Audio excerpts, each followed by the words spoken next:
Ele é engenheiro, executivo na área de tecnologia e sistema de informação, sócio fundador da Sídios, Sociedade Digital, e é sobre a sociedade na era digital, cidades inteligentes e gestão pública lastreada na inteligência artificial que eu converso hoje com Vinícius Rangel. Caríssimo, seja muito bem-vindo à nossa República. Obrigado por ter aceitado o nosso convite.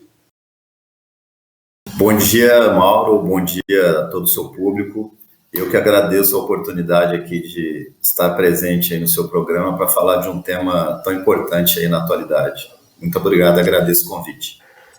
Esse assunto realmente é um assunto hoje que é o grande assunto do momento, né? Que é essa coisa da sociedade digital, da sociedade se digitalizando cada vez mais, e isso tudo apresenta, obviamente, grandes desafios. E eu queria ver com você, que é especialista nessa área, como é que você vê essa evolução da sociedade para um modelo cada vez mais digital e quais são os desafios desse processo? Excelente pergunta.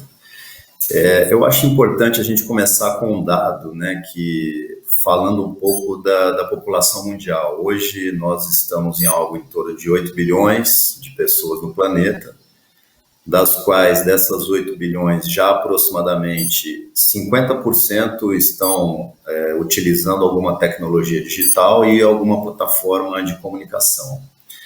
Existem previsões, né, e projeções da população para até 2050 nós chegarmos a mais ou menos 10 bilhões e meio de pessoas no planeta, né? É uma evolução bastante significativa. E desse número, é importante citar que 70% aproximadamente dessa população estará vivendo nos centros urbanos, né? Hoje, só para termos uma base de comparação, nós temos algo em torno de 45% a 55% de pessoas vivendo nos centros urbanos. Esse número vai passar para 70%. Então, 70% aplicado a uma estatística aí projetada de 10 bilhões de pessoas é um número bastante substancial e é um desafio muito grande, né, para os governos acomodarem todas as necessidades da população, da sociedade, e por isso, cada vez mais, o processo de digitalização e incrementos, né, de tecnologia estão acontecendo, porque imagine o quão difícil seria, né, para os gestores públicos e para os entes públicos administrarem toda essa situação, esse volume todo, né, de dados que a gente chama de sizing, é muito difícil sem a aplicação de uma tecnologia. Então, eu acredito que é uma situação inexorável, não temos como continuar no princípio da gestão pública sem a utilização massiva de tecnologia. É uma situação muito clara hoje e teremos que, o mundo inteiro, seguir esse caminho, na minha opinião. Vinícius, você se referiu a dados globais da situação da digitalização no mundo, e eu queria saber o seguinte: como é que nós estamos aqui no Brasil, inclusive na questão da gestão pública, como é que nós estamos aqui no Brasil trabalhando para garantir inclusão digital? Veja, eu estou aqui em Chapada dos Guimarães, Mato Grosso. Mato Grosso é um estado extremamente tecnológico, do ponto de vista da agricultura, do agronegócio, mas que tem dificuldades, muitas vezes, do acesso à internet, sobretudo nas comunidades rurais, nas lavouras, nas grandes lavouras, enfim. Claro que quem tem muito recurso acaba buscando um caminho, né, uma tecnologia própria para não depender de operadoras, etc. Mas, de qualquer maneira, a gente vê que as comunidades rurais elas não estão ainda com essa acessibilidade garantida. Aliás, muitas cidades pequenas têm dificuldades, inclusive, de ter internet de qualidade. Como é que você vê essa questão? Eu dividiria essa questão praticamente em dois blocos para respondê-la. O primeiro bloco se refere à iniciativa do governo em digitalização propriamente dita, né? O Brasil deu passos bastante significativos na questão da digitalização. Nós temos aí o IGOV, né? O GOV-BR, aglutinando uma série de serviços já que a sociedade pode utilizar. Então, em termos de digitalização, eu acho que nós estamos dando alguns passos significativos, porém estamos ainda muito aquém do que deveria ser um governo realmente digital, né? E isso, o Brasil, na sua extensão territorial, como muito bem colocado por você, nós temos ainda inúmeros desafios. Olhando a questão sobre um prisma de integração que tem que existir entre municípios, estados e a União, né, e Distrito Federal, para que isso aconteça de forma plena, é necessário, eu digo que é fundamental, aí é o segundo bloco, a questão da infraestrutura, né? Não tem como assistir essas comunidades mais distantes, as comunidades rurais, sem uma infraestrutura, sem um plano nacional realmente de infraestrutura para prover a todos essa inclusão digital, né? Teve um relatório divulgado pela Unesco recentemente que na América Latina, nós estamos falando do Brasil, mas na América Latina nós temos mais de 200 milhões de pessoas offline, que não têm acesso à internet. Isso é o tamanho praticamente da população brasileira, né? Então, só para complementar aí essa coisa do desafio de prover infraestrutura. Exatamente, esse é um dado bastante significativo. O Brasil, ele tem uma característica, uma questão muito peculiar. O Brasil, ele é olhado sempre como a menina dos olhos de ouro, dos ovos de ouro, para a questão de demanda, né, de devices, ou seja, de aparelhos, de computadores, e acessos também à internet, porque o Brasil, uma estatística que é importante citar aqui, nós temos hoje ativos em aparelhos, né, ativos que eu digo conectados à internet, sejam eles celulares ou desktops, aproximadamente 480 milhões de aparelhos, ou seja, a gente tem mais do que o dobro da população em número de aparelhos, né? Dos quais 51% aproximadamente são celulares.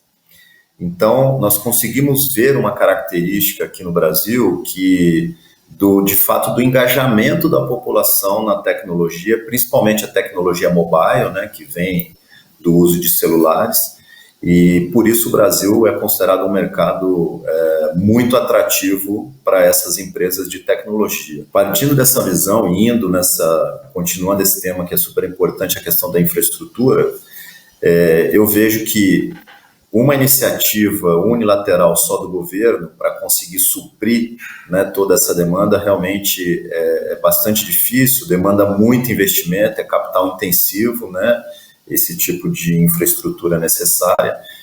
Então, eu acredito muito em conceitos de parceria público-privada, iniciativas privadas, né, em conjunto aí com o governo e a esfera pública, para que consigamos aumentar esse leque e, de fato, conseguir prover mais infraestrutura para chegar essa comunicação, né, a internet a todos, e aí entrar realmente no conceito de inclusão digital.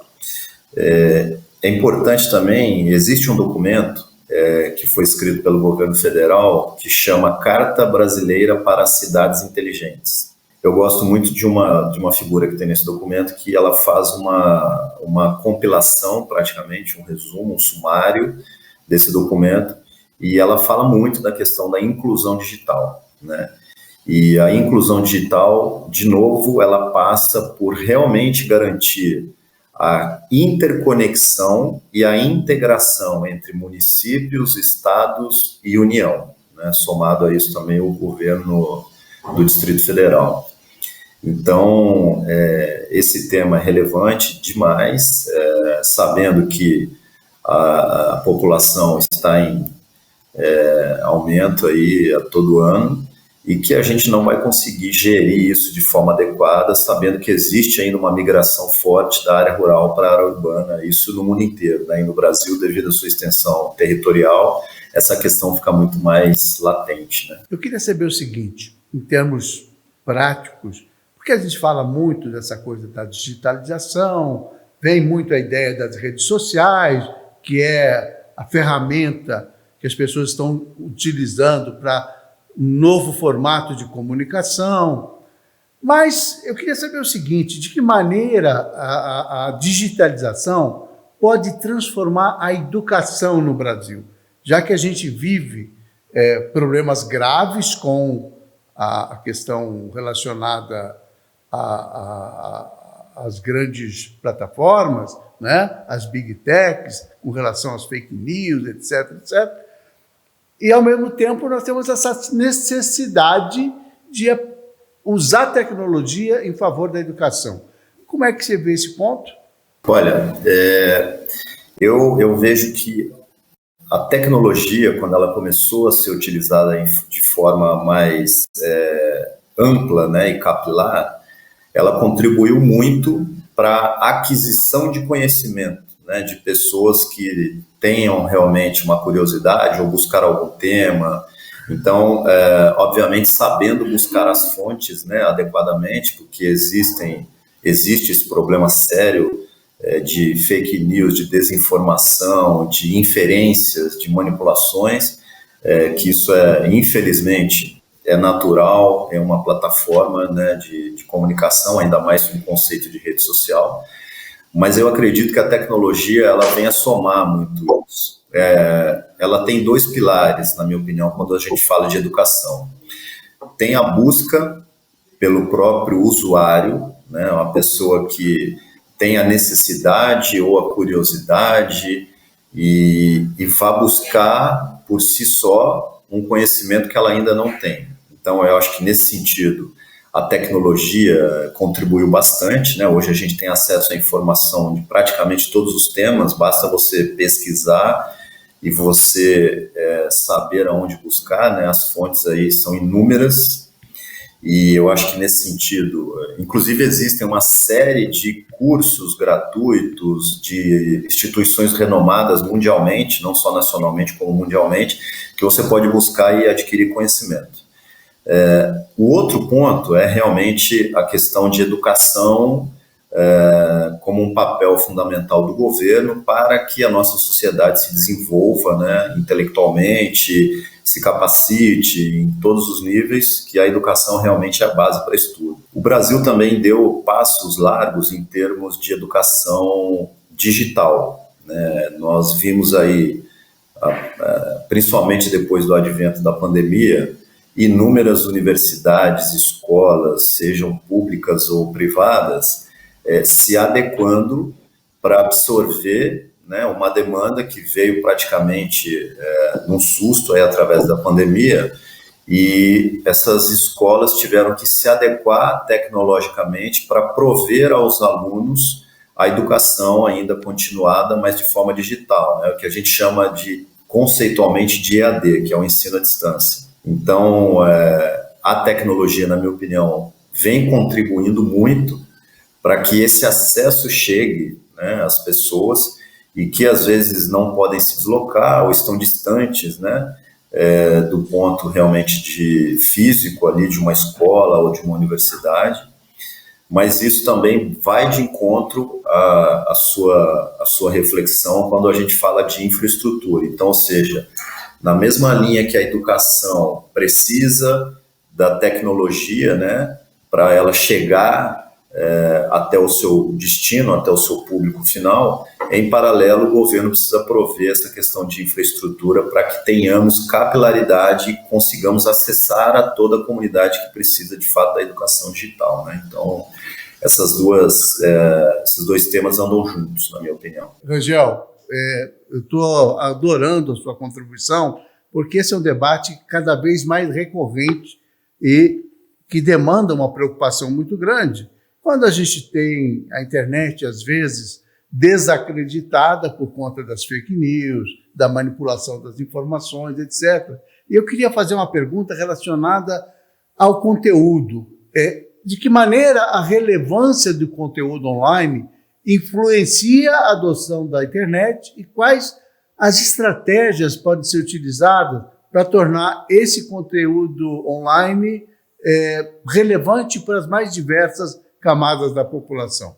Olha, esse assunto, né, de rede social, ele está uma discussão bastante acalorada, né, não só aqui no Brasil, como no mundo inteiro, né? A gente percebe aí ao longo dos últimos anos, né, no passado recente, que essa discussão se acalorou e por uma situação muito óbvia, né? Quando se existe uma comunicação em massa, a chamada comunicação em rede, o efeito multiplicador e a velocidade dessa comunicação é absurda. Então, informações que atingiriam uma certa velocidade, uma capilaridade nos meios mais comuns e tradicionais, né, de antigamente, isso teve uma evolução quântica, né, com a comunicação em rede. Isso tem um lado bom, mas também tem coisas ruins que vêm a reboque, né, do uso dessa tecnologia. E as principais que a gente vê hoje é a disseminação de conteúdo, digamos assim, que são preparados para ou alienar ou desinformar, né? E existem também hoje uma série de questões aí de milícias digitais, que você tem robôs trabalhando com algoritmos a todo momento em o que a gente chama em background. Então, a pessoa que está consumindo aquele conteúdo, se ela não ficar muito atenta, né, e se ela não aprofundar um pouco com relação a, de fato, a informação que está ali, se ela está de fato qualificada, se a fonte é uma fonte relevante. Geralmente a gente que trabalha com isso, a gente sempre orienta, eu falo isso até dentro de casa, eu tenho 4 filhos e a gente conversa muito sobre isso, sobre o que você consome de informação, né, e como você consome essa informação. Buscar mais de uma fonte, né, fontes relevantes, entender a fonte, a qualificação da fonte, né, da onde veio seu financiamento, sua ideologia, enfim. Acho que são questões reflexivas que contribuem, né, para quando você consome uma informação, você chegar a uma conclusão um pouco mais precisa e um pouco mais próximo do que é realmente um fato, né, e não simplesmente uma narrativa ou uma história. Então, hoje algumas plataformas estão dando alguns passos, inclusive a gente tem cases aqui nacionais, né, de você ter uma certa governança em relação ao usuário. O que isso quer dizer? Por exemplo, hoje para você criar um usuário nessas redes convencionais, basta você lá ter um e-mail, né, um celular e tal, e colocar alguns dados básicos, e você pode criar um perfil, né, o que a gente chama de perfil. Algumas redes, elas estão fazendo isso, mas buscando realmente a governança do usuário em relação ao seu dado. Então, o que isso quer dizer? Por exemplo, hoje, para eu me cadastrar numa determinada rede, eu tenho que colocar o meu CPF. Esse CPF é validado junto à Receita Federal para saber que eu realmente sou um cidadão cadastrado na Receita Federal, estou ativo, né? A gente vê inúmeros problemas aí ocasionados por robôs ou perfis que, na verdade, nem existem, né? Que fazem disseminação de conteúdos inapropriados ou manipulados. Então, eu acho que o primeiro passo é, de fato, se você está numa comunicação em rede, né, obviamente partindo de todo o princípio democrático que tem que acontecer uma comunicação livre, mas se você tem algo a esconder, né, em função do que você vai comunicar ou produzir de conteúdo, já na minha leitura, que na minha humilde opinião, já tem algo errado, porque eu acho que uma pessoa que se propõe a participar em uma rede, né, e propõe a garantir uma comunicação bilateral e que tem um propósito, né, seja de ajudar alguém, uma comunidade, ou de simplesmente se expressar, né, eu acho que é saudável você validar o cidadão. Quem é o cidadão? É o Mauro que está ali se comunicando, colocando a sua opinião. Então, eu acredito muito nisso. Primeiro, a fonte, nós temos que ter essa visão crítica de buscar uma ou mais fontes, entender o conteúdo daquela fonte, buscar a relativização de fato com o que acontece na realidade, né, para não ficarmos imersos também numa bolha tecnológica. E a outra questão é ter essa governança sobre o usuário, né, obviamente respeitando todas as condições legais de LGPD e tal, mas usarmos isso como um instrumento de comunicação para um benefício coletivo.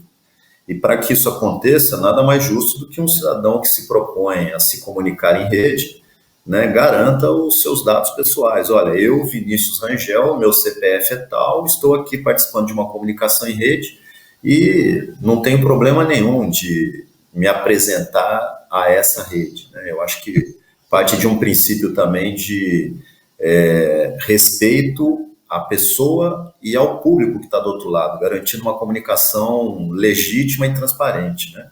Nesse mesmo caminho, Vinícius, só antes da gente partir para falar de cidades inteligentes, nesse mesmo caminho, a questão da regulamentação das redes. Há uma discussão muito grande, muita gente dizendo que a regulamentação é uma forma de censurar, que isso fere o princípio da liberdade de expressão. E, ao mesmo tempo, nós sabemos que todas essas manipulações, essas notícias falsas, essas desinformação, campanhas que são geradas, elas acabam trazendo um prejuízo enorme para a sociedade. Como é que você vê essa questão da regulamentação das Big Techs no sentido de assegurar?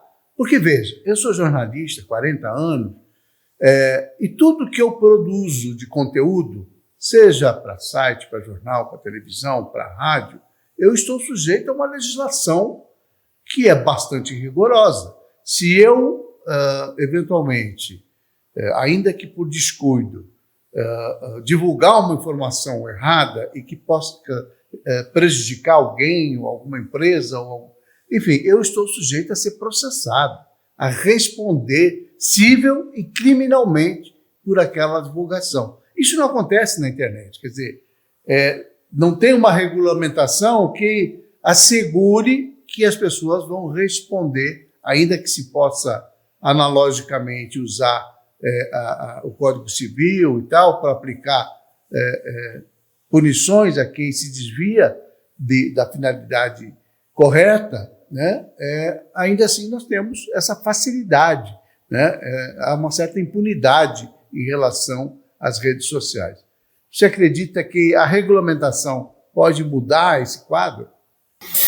Olha, eu acredito muito na questão do equilíbrio e do bom senso, né? Nós temos hoje alguns instrumentos jurídicos, né, já dentro da Constituição ou do Código Civil, que, como você bem disse, eles são utilizados, né, quando se identifica má-fé, né, algum problema de dano à imagem, qualquer tipo de coisa. E só que, em contrapartida, é importante entendermos também que num cenário de tecnologia, né, as coisas aconteceram muito rápido e realmente a legislação ela ficou a reboque, né, diferente de outros mercados que você constitui uma regulação, né, você estrutura uma legislação e essa legislação ela será responsável por definir os limites dali de operação, né, e qualquer que seja a variável, mas dentro desse negócio específico. Na internet isso não aconteceu, né? A internet veio como uma avalanche, essa comunicação toda aconteceu e algumas medidas são necessárias, eu acredito.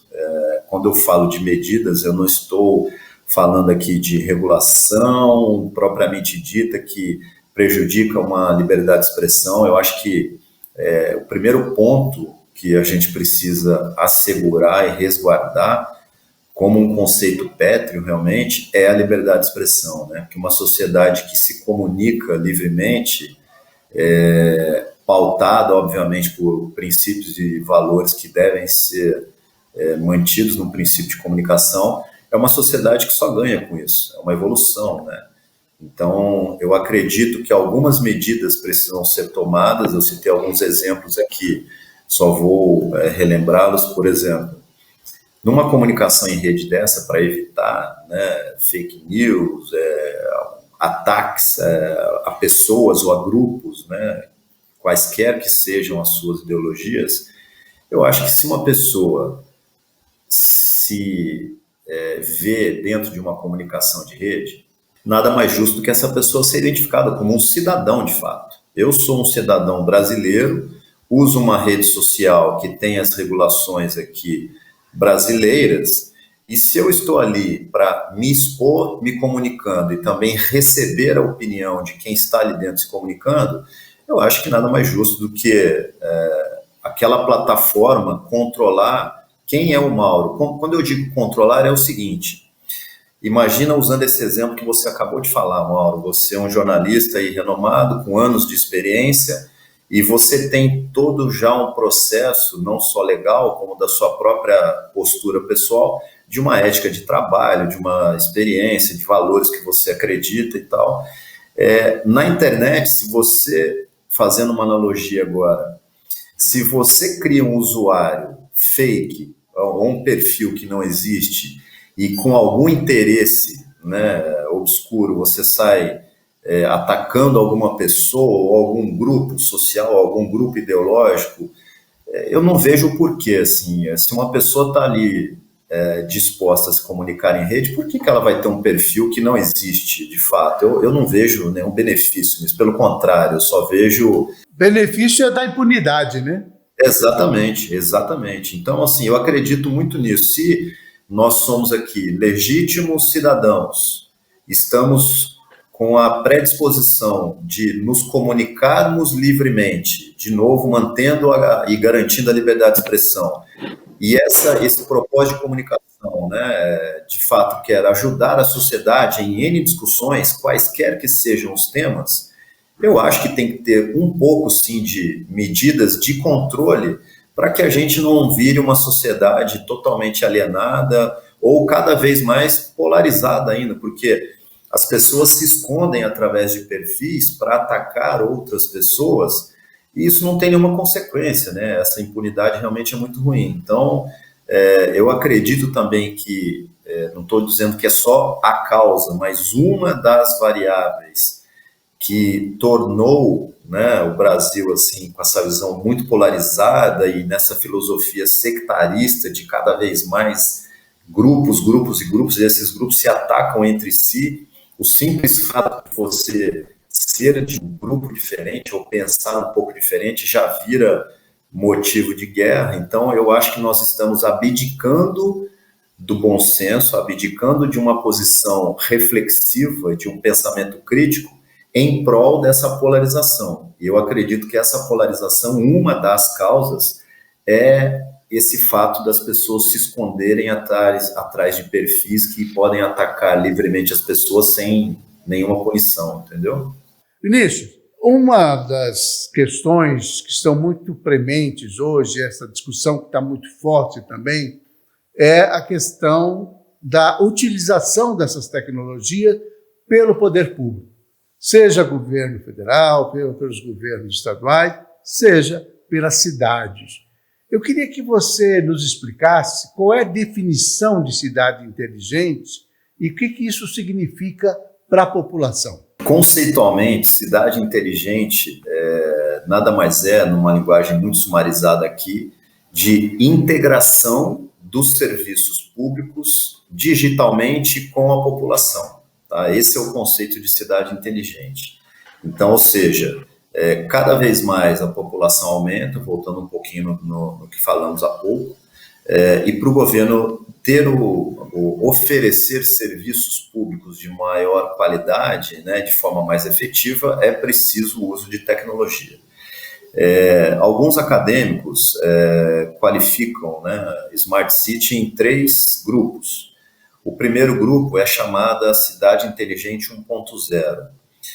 Por definição, o que é a Cidade Inteligente 1.0? É a empresa privada que desenvolveu uma tecnologia e chegou até o governo e disse: olha, eu tenho uma tecnologia aqui, use essa tecnologia que pode te ajudar. Esse é o conceito de cidade inteligente 1.0, cujo protagonismo é única e exclusivamente da empresa e do mundo privado. Existe a cidade 2.0, onde o governo, através de alguns estudos, desenvolve a sua tecnologia e diz à população, olha, estou aplicando essa tecnologia e essa tecnologia vai ser utilizada em nossa cidade para a administração dos serviços públicos e alguma comunicação com a população.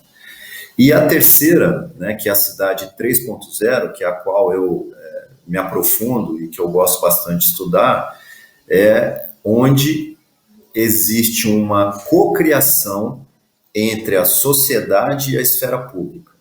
Então, imagine que nós temos já inúmeras estatísticas, inúmeros dados, cada cidade tem bastante informação já qualificada, né, sobre as variáveis que impactam a qualidade dos serviços públicos, e a população se organiza, né, através de alguns líderes comunitários, interage com o governo, com o ente público.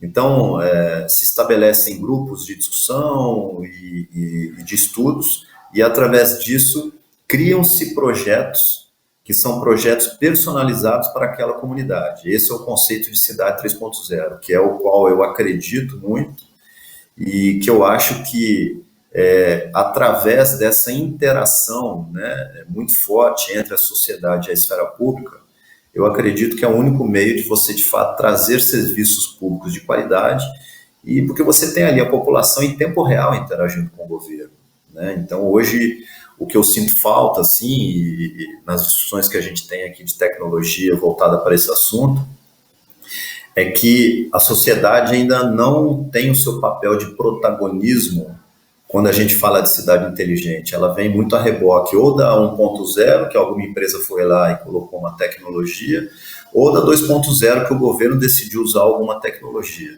Então, quando você deixa de lado o principal agente dessa discussão, que é o cidadão, o munícipe, que é o que está vivendo o dia a dia, utilizando os serviços públicos, ele sabe de fato quais são os problemas, quais são as melhorias, que sugestões seriam plausíveis e aplicáveis, né, para que aquela comunidade se beneficie do serviço público. Isso é muito importante. Então, assim, eu vejo que a única maneira de chegarmos a uma cidade inteligente efetiva é com a participação e o engajamento da comunidade. Então, nós, né, no nosso estado de conforto, nós somos muito de reclamar das coisas, né? Ah, o meu condomínio não está legal, eu vou numa reunião, eu tenho um monte de problema, mas não vou à minha reunião de condomínio. Isso funciona também para a vida prática, em qualquer que seja o âmbito, né? Para que as pessoas que nos assistem tenham uma noção prática, quando você fala de tecnologia, do uso de tecnologia para a gestão pública, a gente podia citar alguns exemplos. Eu lembrei aqui de algumas coisas que eu vi recentemente no Congresso Nacional de Gestão Pública, que a gente falava, por exemplo, a prefeitura utilizar um sistema de cadastro do SUS do paciente quando chega no atendimento, de maneira que ele possa ter um prontuário desse cidadão, ter um sistema de marcação de consulta, tudo online, sem precisar a pessoa se deslocar até o centro de saúde, ao posto de saúde, etc. Estou dando esse exemplo. Outro exemplo que me pareceu muito interessante, é um problema na iluminação pública. O sujeito poder entrar no aplicativo e da casa dele mesmo dizer, olha, a lâmpada aqui na rua queimou e tal, e está escuro. Dá para trocar? Esse tipo de comunicação que ajuda a gestão a identificar os problemas na cidade, né, que coloca o cidadão exatamente como protagonista dessas ações administrativas e tal, na medida que ele cobra resultados para aquela ação específica. É disso que nós estamos falando? Bem colocada a sua pergunta aí, e como é que o cidadão pode se beneficiar disso na prática, né? Então, eu gosto de citar um case que é muito bom, que é um case da Estônia. A Estônia tem um projeto que é considerado o maior projeto de GovTech do planeta, ele chama X-Road. Basicamente é um sistema que integra tudo, todos os serviços públicos, né? E ele traz inúmeros benefícios ao cidadão. Então, usando o exemplo da saúde, o cidadão tem um cadastro lá unificado, o governo tem acesso a esse histórico, dependendo dos procedimentos a serem feitos, são procedimentos que podem ser feitos digitais. Se forem presenciais, o cidadão já consegue agendar por ali, inclusive, ver a data, a especialidade, todos os agendamentos. Transporte público, por exemplo, se o cidadão, dependendo do ponto que ele está ali na cidade, ele já tem um mapa, ele está geolocalizado, ele sabe as rotas, né? Há quanto tempo o ônibus está de distância do ponto dele, para onde ele vai, quanto tempo ele vai demorar para chegar devido ao trânsito, né? Condições de trânsito. Questão da iluminação pública, como você usou bem o exemplo. A sociedade participando ativamente, então existem inclusive lugares que você tem sensores, né, de ativação por sensor de movimento para melhorar a iluminação ou não, reduzir a iluminação em função do não movimento, isso gera uma economia também brutal. A contribuição no serviço público de uma troca, por exemplo, de uma lâmpada queimada, você vai lá, tira uma foto, georreferencia você, o governo já sabe imediatamente através de um formulário qual é a necessidade e aonde precisa ser feito esse reparo, né? Então, eu só vejo benefícios, né? Além de redução no tempo de atendimento, eu acho que o simples fato da sociedade ter uma informação consolidada, né, e compartilhada em termos dos serviços públicos que estão na palma da mão, né, no celular, eu acho que isso é uma contribuição muito grande para a sociedade. Então, eu gosto muito desse case da Estônia e acho que é uma experiência muito importante. Teve um depoimento de um cidadão, isso é público também, tem a fonte aí que foi feito pelo jornalismo. Um cidadão foi fazer uma aplicação para residência na Estônia e ele usou esse sistema que chama X-Road, né, que é considerado o maior GovTech do planeta. Ele disse que o maior problema que ele teve foi para encontrar a própria foto do passaporte para fazer o upload da foto, porque o sistema era tão rápido e tão preciso que depois que ele resolveu esse problema, em 10 minutos ele estava com a credencial da residência para a Estônia. É um negócio impressionante. Então, dada a eficiência, né, da tecnologia, você vê o reflexo disso imediatamente no cidadão. Eu acho que esse é o principal, digamos assim, a principal reflexão, né, e conclusão que a gente tem que fazer. O quão de tecnologia é necessário para que eu garanta ao serviço público serviços de qualidade e uma certa comodidade para o cidadão, que hoje ainda ele está, né, sofrendo bastante com isso.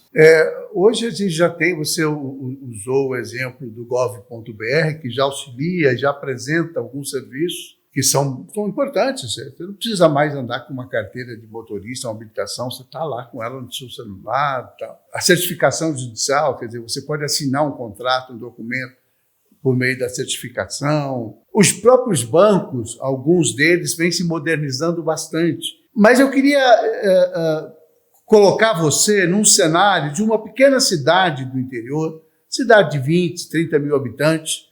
Elas têm condições de recursos, é uma decisão política ou isso depende muito de aporte de conhecimento, aporte de recursos, aporte de tecnologia, para que essas prefeituras elas entrem nesse processo de cidade inteligente e comecem a digitalizar a prestação dos seus serviços o máximo possível?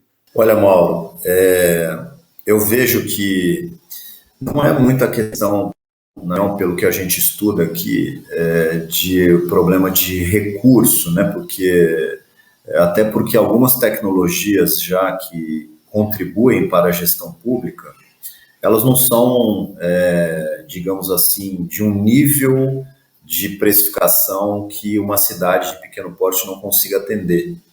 Né? E existem, inclusive, mecanismos para você reduzir esse investimento. Então, eu vejo o seguinte, uma cidade de pequeno porte, por exemplo, desde que ela tenha uma conexão boa de internet, consiga prover aos cidadãos essa conexão, é possível sim iniciar um projeto numa cidade dessa de pequeno porte. Eu acredito até ser mais fácil essas cidades de pequeno e médio porte do que você já começar numa grande metrópole ou uma megalópole, como se fosse São Paulo, né, que a densidade é violenta aqui, densidade demográfica. Então, por quê? Porque numa cidade menor, você consegue ter essa troca de informação e eventuais ajustes necessários para a rota do projeto de uma forma muito mais amigável, né? E eu acredito que esse processo é mais célere também. Por quê? Porque você tem uma comunicação muito mais efetiva, né? Pela própria cultura e pelo próprio tamanho, a comunicação é muito mais efetiva numa cidade menor do que numa grande cidade. Então, respondendo objetivamente a sua pergunta, eu acredito que ele passa mais por uma questão realmente de empenho político nisso, né? E às vezes não é que os gestores públicos não se empenham, às vezes eu acho que falta chegar um pouco também de informação, né, da nossa parte aqui de tecnologia a esses gestores, para que eles saibam realmente o que é possível fazer, né, com pouco recurso, para contribuir já com a sociedade. Então, fica também aqui, né, acho que uma lição de casa para nós que somos do mundo privado, de tentarmos comunicar isso de uma forma mais ampla, estabelecer uma comunicação ampla para com os governantes e gestores públicos, para que possamos juntos, no processo de cocriação, como eu falei, que eu acredito muito nisso, criarmos projetos que sejam bons para a sociedade, né, que tenham uma via bilateral, que ajude a sociedade a se beneficiar de serviços públicos de qualidade e ajude o governante a ter a cidade na mão também, em termos de controle, de gestão, né, de respostas à comunidade, respostas ao Tribunal de Contas, de uma forma mais evidenciada em necessidades reais da população. Então, eu acho que é uma via de mão dupla. Então, se a gente focar nisso, um grupo de empresas privadas, né, um grupo de empresas de tecnologia e parcerias com entes públicos, eu acredito que quem ganha muito com isso somos nós, cidadãos, né? A sociedade é que vai se beneficiar disso. Para a gente finalizar o nosso papo, Vinícius, que é muito interessante, eu acho que essa é uma grande discussão que precisa ser promovida, principalmente em ano eleitoral. É preciso que os candidatos, os pré-candidatos, os candidatos, eles consigam visualizar, gente, mas eu posso melhorar a eficiência, eu posso economizar dinheiro público usando essa ferramenta, aquela ferramenta, e eu concordo com você que há uma certa deficiência das empresas de tecnologia, de fomentar isso, de ter mais discussão, dos próprios gestores públicos nessas áreas de tecnologia, para poder auxiliar as cidades a melhorar a sua performance. Mas eu queria que você fizesse para mim uma projeção. Como é que você imagina que a sociedade digital vai estar daqui a 10 anos, considerando a velocidade como as coisas avançam nesse país?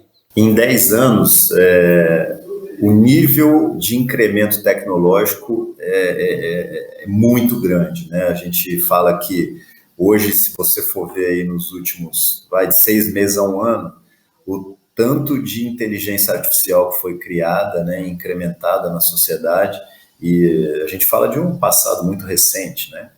Então, assim, essa projeção aí de 10 anos com incremento de tecnologia, eu acredito muito o seguinte, boa parte do sistema educacional vai ser digital, até porque por uma própria característica hoje dos jovens, comportamento e perfil, eles usam muito mais, né, um mobile, uma plataforma digital do que o meio físico. Então, a gente vai ter uma revolução realmente no modelo de educação. Eu também acredito muito na questão da evolução e do exercício do civismo e da cidadania, porque à medida que a expansão populacional vai também trazer uma concentração maior nos centros urbanos, e os governos que não iniciarem ou não se engajarem fortemente na questão da tecnologia, esses governos, na minha opinião, ficarão para trás em termos de gestão pública, né? Então, a gente já vê isso acontecendo no mundo inteiro, tem inúmeras iniciativas maravilhosas, esse caso da Estônia, Coreia do Sul, que tem um case muito interessante também, que chama Songdo. Então, eu vejo que daqui 10 anos todos, isso é inexorável, né? Estaremos ainda mais imersos no mundo de tecnologia, e os governos que não se engajarem nisso e as sociedades que não se engajarem nisso, infelizmente, ficarão para trás de todo o resto aí da evolução tecnológica e dos benefícios que a gente pode trazer, né? Então, eu acredito muito nisso, né? Obviamente, tudo sabendo usar com equilíbrio, tem que ter bom senso, né? E algumas regulações e tal, mas assim, eu acredito muito mais nos benefícios da tecnologia para a sociedade. Então, em 10 anos, tudo vai ser digital. Quando eu falo tudo, você já vai ter o IoT, né? A internet das coisas hoje, você já vê que tem uma evolução brutal. Aqui no Brasil ainda a gente está também engatinhando, mas existem sociedades que já são interconectadas aí no IoT. Então, cada vez mais a tecnologia vai entrar nas nossas vidas e eu acho que é meio que simbiótico isso, né? A gente vai ver os benefícios a todo momento. Você atua como diretor de uma empresa, chama Sidious, que é uma empresa voltada, né, à sociedade digital. Que tipo de trabalho você desenvolve na Sidious? Eu vim de uma tecnologia aeronáutica, né? Fiquei praticamente 11 anos trabalhando com sistemas aeronáuticos e sempre fui um entusiasta de tecnologia, adoro esse tema. E, como eu disse, eu tenho 4 filhos e a gente lá em casa é muito crítico com relação a essa questão de rede social, de consumo de informações, de conteúdo. E aí, num dos papos, eu e um amigo, a gente falou, poxa, por que a gente critica tanto isso, né? Tem um pensamento crítico focado nisso, por que a gente não tenta fazer algo realmente que possa contribuir? Então, a gente pensou num conceito de sociedade digital que ela passa pelo primeiro nível, que é a plataforma de comunicação, que a gente chama de Open Channel, né? Que a gente criou uma rede social mais voltada para a cidadania, civismo e para a esfera pública.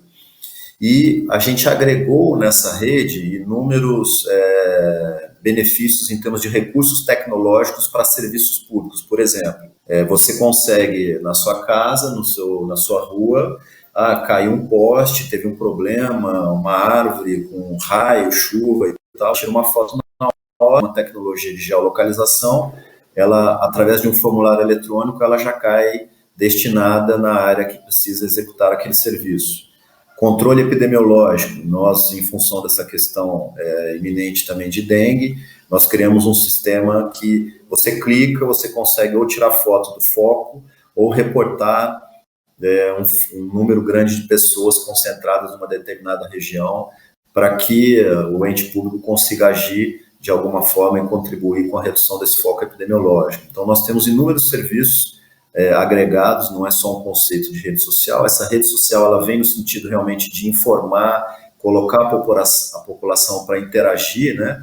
E, de novo, sempre de forma colaborativa e positiva, né? Então, a gente, na nossa plataforma, você só consegue fazer o login com o CPF, nós validamos o CPF no API da Receita Federal, a gente tem uma curadoria digital que fica cuidando dos conteúdos que ali estão né, inseridos, e eu acho que o mais interessante é essa questão do serviço público, né, que a população, quanto mais engajada uma população está na rede, mais dado ela vai gerar para poder interagir com o serviço público e trazer benefícios para a sociedade. Então, eu acredito nessa via bilateral, eu acho que é a única maneira que temos de evoluir o civismo e a evolução, né, da qualidade dos serviços públicos. Eu acredito muito nisso. Vinícius Rangel, muito obrigado por sua participação aqui no Nossa República. Vou convidar você outras vezes para a gente discutir situações e eventos de serviço público, porque a gestão pública, que eu acho que é o grande desafio, e que pode ajudar a cidadania, né? Ao exercício da cidadania com civilidade, que isso é uma coisa super importante. Um grande abraço, muito obrigado. Nossa República vai ficando por aqui e na próxima semana um outro programa com entrevista tão importante como essa. Conto com a sua audiência.